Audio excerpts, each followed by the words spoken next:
देखो, जब भी पढ़ाई करने बैठो तो ये सोचो कि आखिरी बार पढ़ रहा हूँ, कल मेरा एग्ज़ाम है और यकीनन इस सोच के साथ की गई तैयारी एक अलग लेवल की होगी और आप बड़े से बड़ा एग्ज़ाम जो है आसानी से पास कर लेंगे। देखिए, आज है 15 जून और आज की वीडियो में 15 जून के सभी महत्वपूर्ण प्रश्नों पे हम चर्चा करेंगे।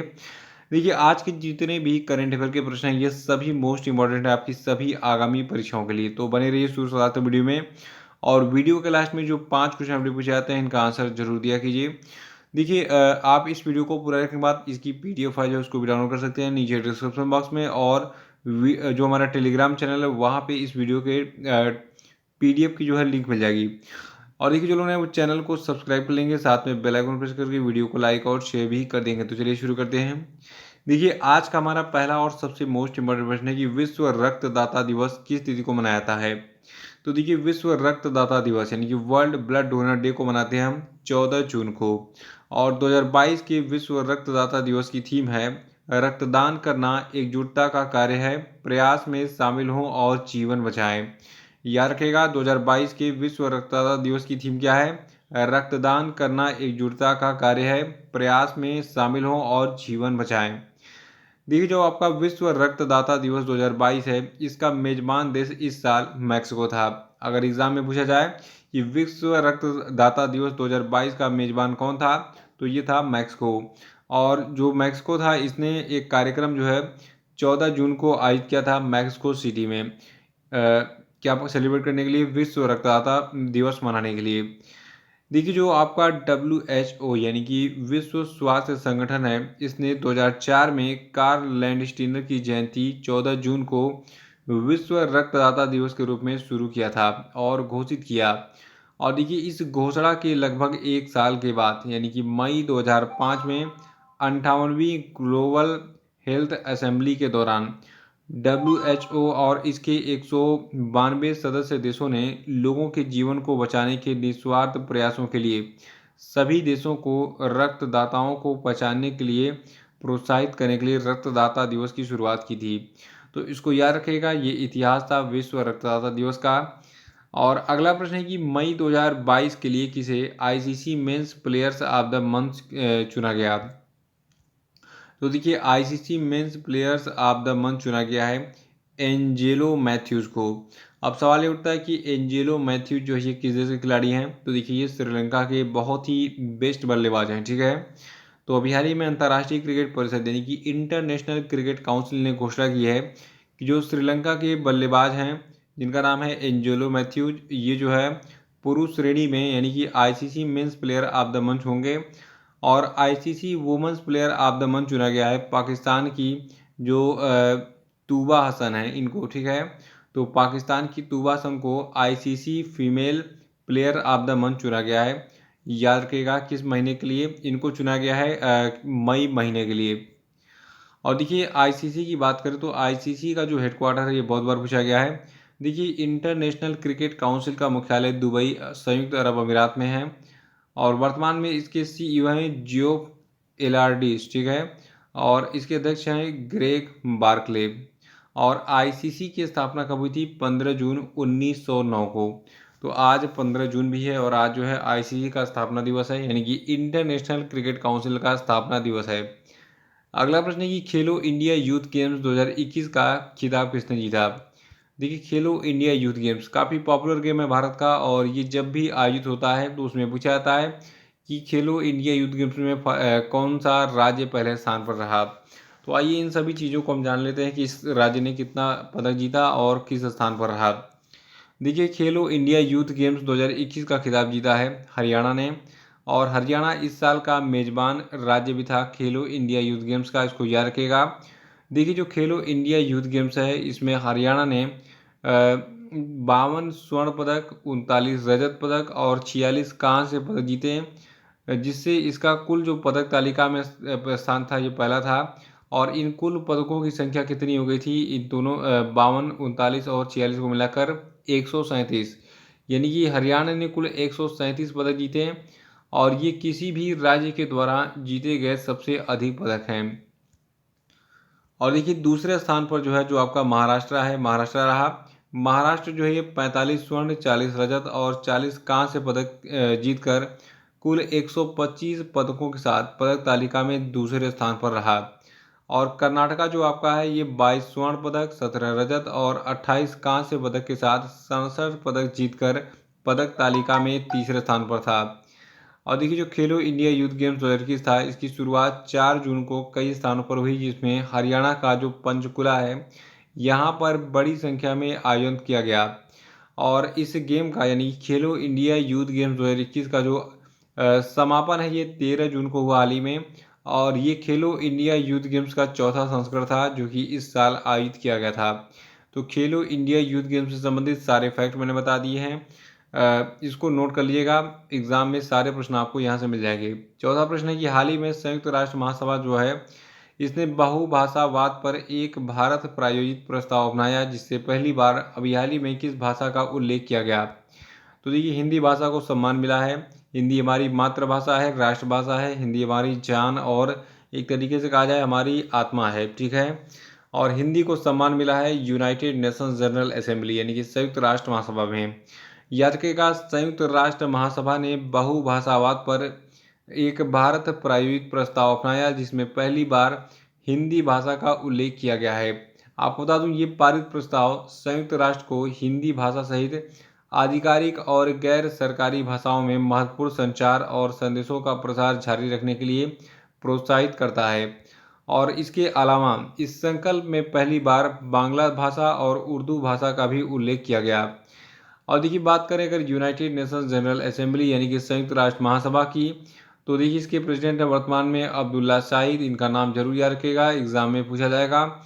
और जो आपका यूनाइटेड नेशंस जनरल असेंबली यानी कि संयुक्त राष्ट्र महासभा है, इसका मुख्यालय आपको पता होना चाहिए अमेरिका के न्यूयॉर्क में है। अगला प्रश्न है कि हाल ही में भारत सरकार ने किस देश को यूरिया उर्वरक की खरीद हेतु 55 मिलियन अमेरिकी डॉलर की लाइन ऑफ क्रेडिट देने का फैसला किया है। तो देखिए जो भारत सरकार है इसने श्रीलंका को यूरिया उर्वरक की खरीद हेतु कुल 55 मिलियन अमेरिकी डॉलर की लाइन ऑफ क्रेडिट देने का फैसला किया है। आपको बता दूं भारत ने यूरिया की खरीद के लिए जो ये 55 मिलियन अमेरिकी डॉलर यानी कि 5.5 करोड़ डॉलर की ऋण सहायता दी है। इसके अंतर्गत क्या होगा, जो धान की खेती होने वाली है, ठीक है, यानी कि धान की बुआई वाला जो सीजन है इसके लिए जो है ये यूरिया उर्वरक खरीद सकेगा इस पैसे से। और देखिए भारत की ओर से लगभग 3.5 बिलियन डॉलर की आर्थिक सहायता से लेकर भोजन, दवाएं, ईंधन, मिट्टी की तेल आदि जैसी आवश्यक वस्तुओं की आपूर्ति करके श्रीलंका के भोजन, स्वास्थ्य और ऊर्जा सुरक्षा को सुरक्षित करने में भारत मदद कर रहा है। ये देखिए श्रीलंका में क्राइसिस चल रही है, वहाँ पे विदेशी मुद्रा भंडार हाल ही में ख़त्म हो गया था, तो भारत बहुत ही ज़्यादा मदद कर रहा है श्रीलंका का। उसी के अंतर्गत ये 55 मिलियन अमेरिकी डॉलर का जो है लाइन ऑफ क्रेडिट जो है भारत ने दिया है यूरिया खरीदने के लिए। अगला है कि उपभोक्ता मूल्य सूचकांक पर आधारित खुदरा महंगाई मई महीने में घटकर कितने प्रतिशत हो गई। तो देखिए जो आपका उपभोक्ता मूल्य सूचकांक है यानी कि कंज्यूमर प्राइस इंडेक्स है, इस पर आधारित जो खुदरा महंगाई है ये मई में घटकर 7.04% हो गई। देखिए बताया जा रहा है कि अप्रैल में खुदरा महंगाई दर 7.79% थी और ये आंकड़ा मई में घटकर कितना हो गया 7.04%। और देखिए आपको बता दूं पिछले लगातार 5 माह से भारतीय रिजर्व बैंक के संतोषजनक स्तर से जो है ऊपर बनी हुई है क्या चीज़, जो आपका ये उपभोक्ता मूल्य सूचकांक है इसमें खुदरा महंगाई। अगला कि आईसीसी की तरफ से जारी ताज़ा वनडे रैंकिंग में कौन सी क्रिकेट टीम पहले स्थान पर है। देखिए हर महीने जो भी रैंकिंग जारी होती है आईसीसी की उसको नोट कर लिया कीजिएगा, ठीक है। तो अभी हाल ही में जो मई महीने में मई कह रहे हैं जून महीना आ गया है, मुझे अभी मई की याद आ रही है। तो देखिए अभी हाल ही में 13 जून 2022 को एक रैंकिंग जारी की गई है वनडे टीम रैंकिंग, ठीक है, आईसीसी के द्वारा। इसमें न्यूजीलैंड की टीम पहले स्थान पर है और इंग्लैंड की टीम दूसरे स्थान पर है और तीसरा स्थान ऑस्ट्रेलिया को हासिल हुआ है। चौथे नंबर पर पाकिस्तान की टीम है, पाँचवें नंबर पर इसमें भारत की टीम है और अफगानिस्तान 10वें नंबर पर है आईसीसी की ताज़ा वनडे टीम रैंकिंग में। तो नोट, और आईसीसी के बारे में मैंने आपको बताया भी अभी, ठीक है, तो उसको नोट कर लीजिएगा। और आठवां प्रश्न की आरबीआई ने कार्ड और यूपीआई के माध्यम से किए गए ऑटो डेबिट मैंडेट की सीमा को 5,000 रुपये से बढ़ाकर कितना कर दिया। तो देखिए आरबीआई ने कार्ड और यूपीआई के माध्यम से किए गए ऑटो डेबिट मैंडेट की सीमा को 5,000 रुपये से बढ़ाकर 15,000 रुपये कर दिया है। देखिए जो रिजर्व बैंक है इसने रिकरिंग पेमेंट जैसे कि डेबिट क्रेडिट कार्ड या फिर मोबाइल वॉलेट से किए जाने वाले बिजली भुगतान, नेटफ्लिक्स अमेजन प्राइम जैसे ओटीटी प्लेटफॉर्म, मोबाइल बिल के पेमेंट समेत जो यूटिलिटी बिल पेमेंट है इसके ई मैंडेट को अनिवार्य कर दिया है। और आपको बता दूं जो आपका यूनिफाइड पेमेंट इंटरफेस है, ठीक है, यानी कि एकीकृत भुगतान अंतरा पृष्ठ है, इसकी ओनर है एनपीसीआई यानी कि national payment corporation of India, और इसकी स्थापना कब हुई थी यूपीआई की? 11 अप्रैल 2016 को। नवा प्रश्न की अग्निपथ भर्ती योजना के तहत युवाओं को सेना में कितने साल के लिए भर्ती किया जाएगा? तो देखिए सरकार ने अग्निपथ भर्ती योजना लाई है जिसके अंतर्गत 4 सालों के लिए जो है जो युवा हैं उनको सेना में भर्ती किया जाएगा, और सरकार की तरफ से सेना में भर्ती के लिए अग्निपथ भर्ती योजना को लॉन्च किया गया है। इस अवसर पर केंद्रीय रक्षा मंत्री राजनाथ सिंह ने बताया कि इस अग्निपथ भर्ती योजना के अंतर्गत सेना में 4 साल के लिए अग्निवीरों अर्थात युवाओं की भर्ती की जाएगी, और ये कदम केंद्र सरकार की तरफ से सेना की औसत उम्र कम करने के उद्देश्य से उठाया गया है। बता दें आपको कि इस योजना के अंतर्गत सेना में शामिल होने वाले युवाओं को अग्निवीर कहा जाएगा। तो ये देखिए बहुत गलत किया सरकार ने।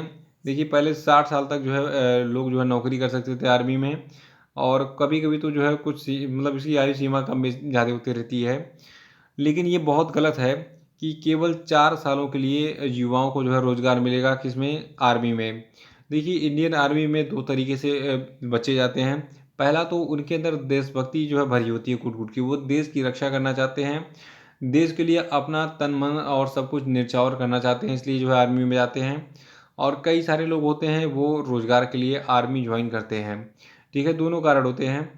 और लेकिन ये 4 सालों का जो इन्होंने एक समय सीमा तय किया ये बहुत ही गलत है। क्या आपके हिसाब से सही है कि केवल 4 साल के लिए युवाओं को सेना में भर्ती किया जाए? ये समय सीमा 20 साल भी हो सकती थी, अगर 20 साल भी होता तो काफ़ी अच्छा होता। अगला प्रश्न है कि सुशांत सिंह राजपूत की 14 जून 2022 को कौन सी पुण्यतिथि मनाई गई? तो देखिए एक अभिनेता थे, काफ़ी पॉपुलर अभी भी हैं और पहले भी थे, और एक दुख की बात है कि इनका इनका जो है 14 जून 2020 को इनके बांद्रा स्थित घर पर जो है निधन हो गया था, और ऐसा बताया गया था कि इन्होंने आत्महत्या की थी, और कई लोगों ने कहा था कि इनका मर्डर हुआ था, ठीक है, सोची समझी साजिश के तहत। देखिए केवल 34 साल की उम्र में 2020 में 14 जून को इनका निधन हो गया था, और इस साल इनकी दूसरी पुण्यतिथि मनाई गई है। तो ये काफ़ी चर्चा वाला न्यूज़ था, इस बार ट्रेंड कर रहा है जितने भी न्यूज़ चैनल हैं या फिर सोशल मीडिया हैं, इसलिए मैंने इनको बता दिया।